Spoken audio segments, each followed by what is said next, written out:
we are going to teach you how not to get hurt in training. And to help me with that is the one and only Max Schneider, Judoka. Onejudoka. Quite the intro.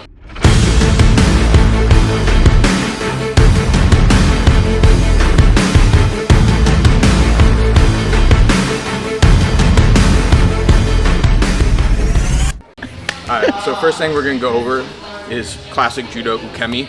The most applicable ukemi, I think, for Judo is a shoulder roll, right? Anytime you get thrown with a turn throw, you get thrown forward, you're most likely going over a shoulder. You don't want to really spike your head on the mat. You want to turn with it always, right? But when you get shoulder thrown, using your arm to absorb contact, right, and making it like a rigid structure is really important. So when I throw Ian, I almost want to make him do like a perfect Judo roll over, right? And he gives me that nice rigid structure of the arm, but always tucking it in, right? Anytime this goes out, that's like the risk of injury of like this elbow joint goes, right? Sometimes you just eat it on your face, right? But always making sure you're tucking in with things, right? Nice, smooth roll. My partner is alive and safe, right? Over the shoulder, slap, exhale, breathe out, it's gonna be okay. I'm gonna make that more graceful. That was just for me. This is a break fall, right? Do you call it a break fall? What do you call this? We call this a Judo roll. Judo roll? So like Jiu Jitsu people typically do this one. Yeah. On a forward roll when they drill, yeah. Correct. Where Judo people, the purpose of the drill is not to get back up, but it's how to fall. So you learn how to be flat. And you see how I didn't stand back up after? If you tell people to do a roll and not stand back up, you'll see people do this. Yeah. Right? And they bounce forward with their chest. Yeah. But when you get thrown, it's all chest. Yeah. Right? It's all chest. Yeah. If you're enjoying and getting value out of these videos, make sure you like and subscribe. Now back to the video. All right, next one I'm gonna teach, which I have seen it actually in practice, and it's when you're being picked up by your partner. They're behind you and they're picking you up.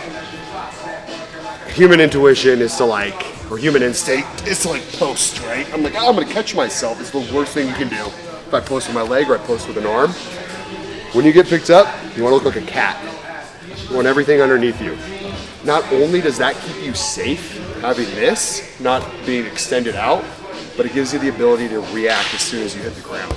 You're here, you're loaded, you're flexed. You're like a spring, you can bounce back up, you can switch. Max can demonstrate this really well. So I got behind Max, I pick him up, can almost bounce right back up. The danger is this, and we'll do it slowly because it is dangerous.